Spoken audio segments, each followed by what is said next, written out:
The night swallows the Yellow Sea. An American submarine moves silently. Men known not by names but by numbers, their target, the heart of North Korea. A secret operation approved by Washington, the most dangerous espionage mission since the Cold War, to plant a listening device near Kim Jong Un's private communications artery. But the sea is unforgiving, and coincidence is sometimes more dangerous than armies. What was a tightly guarded secret turned into a documented failure. Here begins the story. Operation Red Swarm, the mission that ended before it began. Why did Washington conceive this operation? The year 2018. Tension escalates on the Korean peninsula. Ballistic missiles launched by Pyongyang, nuclear tests shaking the ground beneath the mountains. Kim Jong Un defies the world, and Donald Trump responds with fiery threats. Fire and fury. That's how he described the American response. Summit meetings between the two leaders seemed to open a new door. But behind the smiles, American intelligence agencies remained convinced of something else. North Korea isn't stopping its arsenal buildup. The problem wasn't just the missiles, but secret communications believed to link Kim directly to his army leaders and security apparatuses. A fortified underground network, far from satellite eyes, unbreakable even by the strongest cyber attacks. The only solution: infiltrate the depths of the sea, reach the main communications cables, and plant a device capable of capturing every word and signal. It was an adventure on the scale of a war, an adventure whose exposure could ignite a nuclear confrontation. But the White House gave the green light. That's how the story began, and here emerged the name of the team that would undertake it. Red Swarm. This isn't the first shadow confrontation between the two sides. The enmity between America and North Korea was never just a missile confrontation, but an ongoing struggle between spies, listening devices, and secret operations. Since the Korean War in the 1950s, Washington has sought to penetrate Pyongyang's secrets. American satellites captured images of mountains where weapons are stored, and U-2 spy planes flew along its borders monitoring every movement. In the 1980s and 1990s, U.S. intelligence relied on defectors, scientists and diplomats who fled carrying snippets of secrets from the closed regime. But North Korea wasn't idle. It also sent its spies to the south and planted agents even inside Japan, creating a counter-network capable of misleading its adversaries. The nuclear file made the game more complex. With every detonation test or missile launch, Washington searched for answers. How is this program managed? Who holds the final decision? For decades, the answers remained incomplete. Even the most advanced espionage operations failed to penetrate the inner circle surrounding Kim Jong Un. That's why Operation Red Swarm was considered a pivotal moment, an attempt to open a long-awaited window in a wall of secrecy that had stood for more than half a century. But history repeats itself. Just as previous attempts failed, this one also ended in nothing, confirming that the conflict between Washington and Pyongyang is, above all, a battle of minds and shadows no less dangerous than a battle of arms. Red Swarm, a team belonging to a unit famous for absolute secrecy, SEAL Team 6. Their very name is a deception. In the 1980s, the Americans chose to call this unit Red Swarm to confuse the Soviets during the Cold War, and there were many squads hidden by Washington. These men are trained for the impossible, from killing Osama bin Laden to secret operations in Iraq, Afghanistan, and Yemen. They cross seas, fight in deserts, and infiltrate in the depths of night. Their selection wasn't by chance. The mission in North Korea couldn't tolerate error. What was required were men who leave no trace, who enter and exit without being seen by anyone. Harsh training and simulations of the Yellow Sea waters, diving in pitch darkness, and psychological tests simulating the moment of confrontation with death.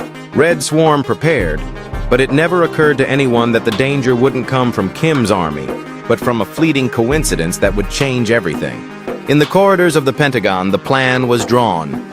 Detailed maps of North Korea's shores, radars, naval mines, and ever-watchful monitoring points. What was required was a clean operation. No trace, no fingerprint. Even if it failed, it had to disappear as if it never was.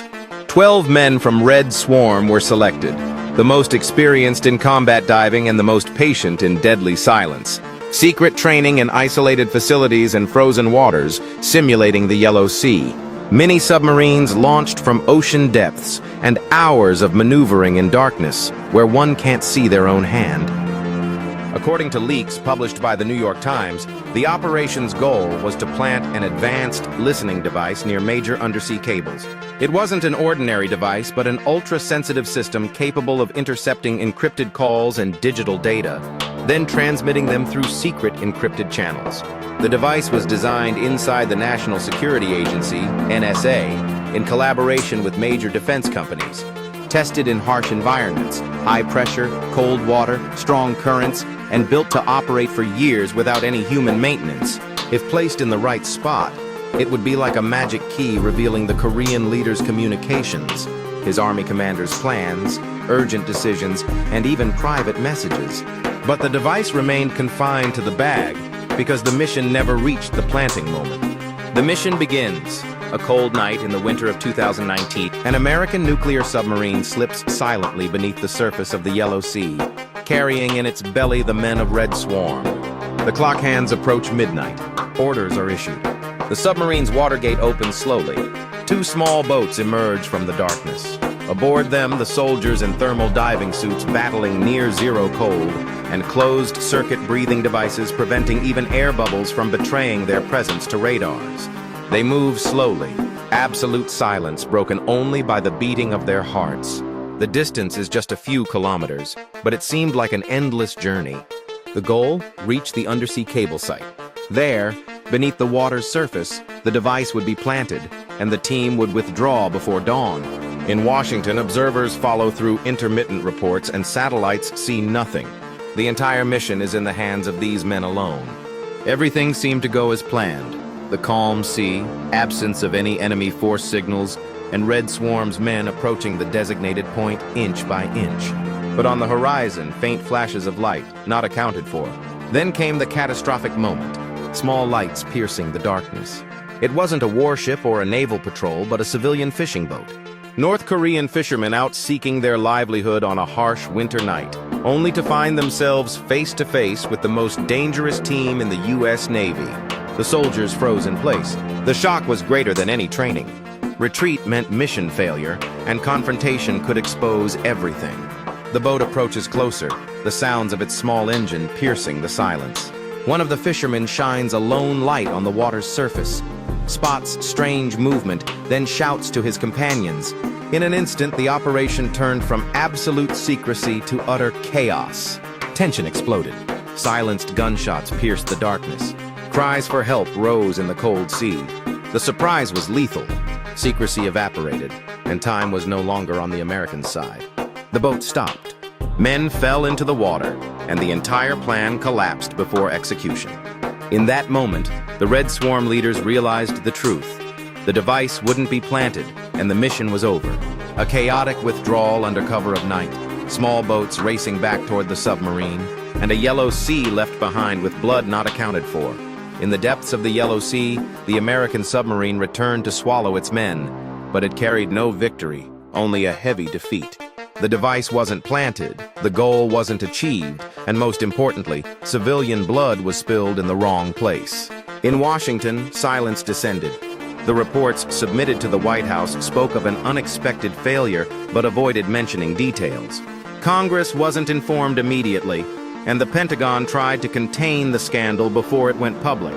Within the corridors of the Department of Defense, a wide debate erupted. Was the decision politically reckless to begin with? Can Red Swarm be tasked with missions that tolerate no error? And what if Pyongyang detected the incident and considered it a declaration of war? As for North Korea, it announced nothing directly. Its media spoke of suspicious movements in the sea and fishing boats that didn't return to port, but it didn't point fingers. Perhaps due to lack of evidence, or perhaps to keep the story as a pressure card to use at the right time. With Trump's return to power, details of the operation leaked to the American press, and the story resurfaced through the New York Times. But official investigations remained secret. The state chose to bury the tale with other secrets. Domestically in America, the operation turned into material for sharp debate. Trump's opponents saw it as an ill-calculated adventure executed by the White House away from institutional oversight. Was the goal a personal political achievement, or did Washington truly believe that breaking Kim's communication secrecy would change the equation? On the other hand, the North Korean regime used the incident to confirm its narrative. Americans know only the language of aggression. Even without an official announcement, Kim kept the story as future bargaining credit, knowing when to play it on the table. From another angle, the case of the killed fisherman remained an open wound. Human rights organizations raised it, posing the question, to what extent can military secrecy justify killing innocents? The American media was divided. Some newspapers revealed the details, like the New York Times, while other channels preferred to ignore the story out of fear of tarnishing the image of U.S. Special Forces. But in the age of leaks, no secret lasts, and the result was that the operation intended to remain concealed turned into a headline of failure. Operation Red Swarm, a name that entered history not as an achievement, but as a fiasco haunting the memory of American Special Forces. The plan was to breach North Korea's iron wall and capture Kim Jong Un's secrets from the depths of the sea. But the result was the exact opposite. No device placed, no information gathered, and on top of that, civilian lives taken in a fleeting moment. The questions left by the operation are bigger than the answers. Was Trump seeking an intelligence victory at any cost? Did the Pentagon overestimate its confidence in Red Swarm's power? Or is it the fate of secret operations to crumble before the simplest coincidences? What is certain is that North Korea emerged with the image of the silent victor, and the United States carried a moral and political wound that won't be recorded in official history books, but will remain stuck in the memory of those who knew the truth. It's a story that reminds us that wars aren't always decided by weapons, that technological superiority doesn't cancel the human element of surprise. And in the grand espionage game between Washington and Pyongyang, failure can sometimes be more dangerous than success. Thus ended Operation Red Swarm, the mission that was supposed to remain an eternal secret but turned into a public lesson in the limits of power.